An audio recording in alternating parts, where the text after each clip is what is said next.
e foi convocado 28 jogadores. Ele tinha que cortar 5, porque eram 23. Pô, aquilo ali criou um clima de tenso, né? Tenso dentro do... Claro que tinha aqueles que... o time que tinha jogado 85, as eliminatórias e mais alguns reservas, não sabiam que iam para a Copa. Mas tinha um grupo grande ali que estavam batalhando entre eles ali para não ser cortado. Sim. E ficava um clima tenso, ficava um clima estranho, né? E o Tele, ele não estava... O que acontece? Como ele tinha 28, ele ficou testando jogadores. Então nós fizemos vários jogos da seleção brasileira, amistosos, e sempre um time diferente, sempre um goleiro diferente, sempre um estilo diferente. Foi indo até a Copa do Mundo, até ele decidir os 23. Quando chegou lá, eu acho que o Tele pensou da seguinte maneira: 82, o time foi bem pra caramba, foi maravilhoso, um dos maiores times da história e não ganhou. Começaram a chamar ele de pé frio naquela época, injustamente. Começaram a chamá-lo de pé frio.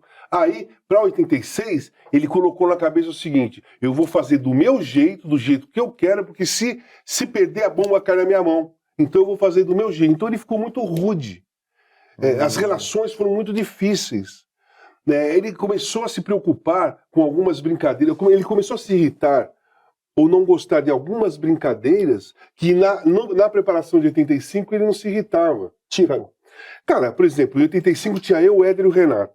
Porra, um trio parada dura. Era complicado, mas a gente não era perverso. Sim. A gente gostava de bagunçar, né, de tirar uma onda e tal. Na resenha. Na resenha, dentro do campo, no treino, antes de começar o aquecimento, a gente ficava mexendo com alguém, ou mexia um com o outro ali, e tava tudo certo. Quando foi para 86, cara, ele cortou o Éder, porque deu aquela cotovelada no jogador da seleção peruana. Que eu acho que o Éder poderia ter sido punido, mas não daquela maneira. Não cortado. O Éder, né? Beleza. Passou para... O Renato e o Leandro chegaram atrasados na concentração, na Toca da Raposa. Ele ia cortar o Renato e não ia cortar o Leandro. Nós, jogadores, fizemos uma reunião, chamamos o Tele e falamos assim: vamos fazer uma votação aqui para ver se a gente acha que tem que cortar ou não. Nós fizemos uma votação, a maioria ganhou para eles ficarem. Ele não gostou, porque ele queria cortar. Ele não gostou do nosso comportamento democrático naquele momento. Porque ali tinha eu, Magrão, tinha o Edson, tinha o Carlos, né? Jogadores da democracia corintiana. A gente estava acostumado com aquilo. Sim. E nós fizemos essa proposta para o grupo. O grupo, legal, vamos fazer. Votamos para os caras ficarem. Ele não gostou dessa decisão. Quando chegou no último corte, ele cortou o Renato, mas não cortou o Leandro. Ele ficou com bronca do Renato, porque ele já tinha uma certa bronca pelo comportamento do Renato, pelo jeito do Renato, não pela bola. O Renato seria importantíssimo em 86, estava no auge. E aí o Leandro não quis ir, por causa que ele se sentiu responsável pelo Renato. Simplesmente o maior lateral direito da história. Então, numa tacada só, nós perdemos um dos maiores laterais direitos da história do futebol, e nós perdemos um dos grandes ponta-direitas daquele momento que estava no auge, por questão pessoal do Tele. Então a nossa relação começou a pesar, porque eu pensei assim: caraca, ele cortou o Éder, ele cortou o Renato, só sobrou eu, então ele está me engolindo. Né? Não é que eu tô lá porque, porra, quero. Não, ele estava me engolindo porque eu estava muito bem na preparação, fui o artilheiro das eliminatórias de 85, tinha um entrosamento com todo mundo, estava jogando bem mesmo, fazia gols em todos os amistosos, mas eu entendi que eu não era uma preferência como comportamento. E aí nós tivemos uma relação muito difícil durante a Copa, foi muito, muito complicado. A relação de vocês e desses outros jogadores com o Tele era complicada única e exclusivamente por causa de comportamento? Ou havia outro tipo de coisa? Estou perguntando, por exemplo, sobre bebida, comida. Sabe por quê? Porque naquela época eu lembro do Gerson, por exemplo. Eu fumava.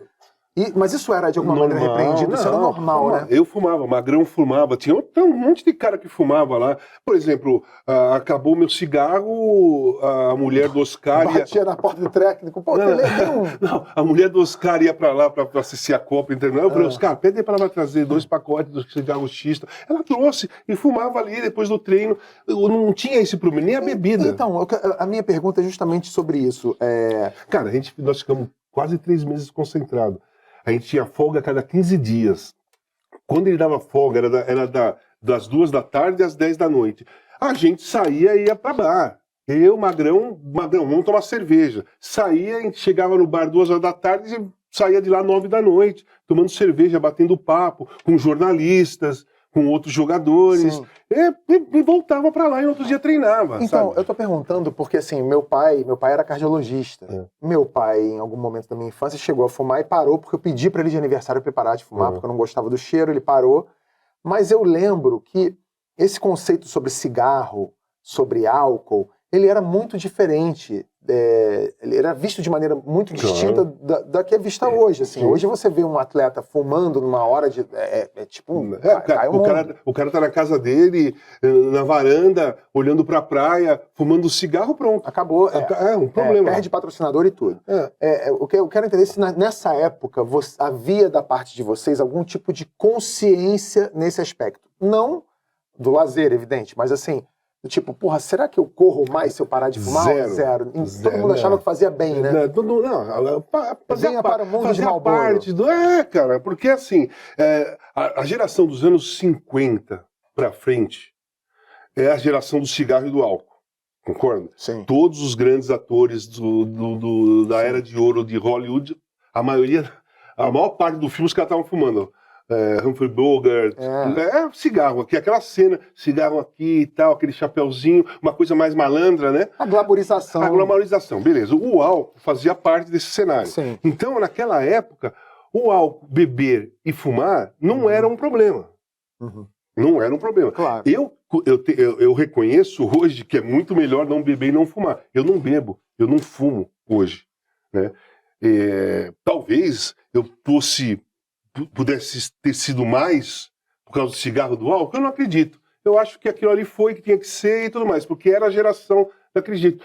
90% dos jogadores fumavam. O problema é que alguns eram carudos, como eu, Sócrates, outros caras fumavam na frente de todo mundo, e outros fumavam escondido no quarto, pra ninguém ver.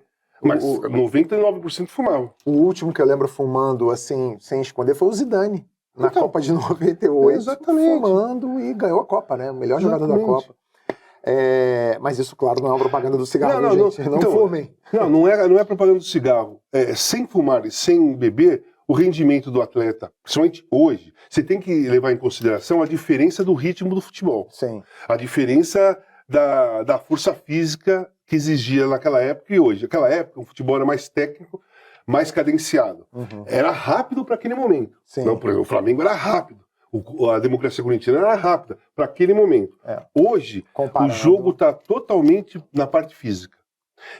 Totalmente. É jogo físico. Todo mundo é forte, todo mundo divide.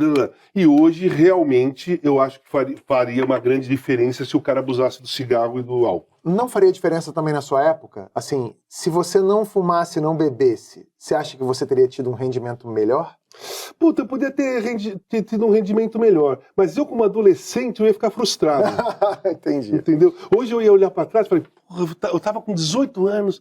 Não fiz as merdas que eu tinha que fazer. Artilheiro do Campeonato Paulista, campeão paulista, bicampeão paulista. Cara, e não fumei, e não bebi, não fiz porra nenhuma. Então, assim, cara, é questão de época e de adolescência. Claro. A minha época foi aquela e... Qual?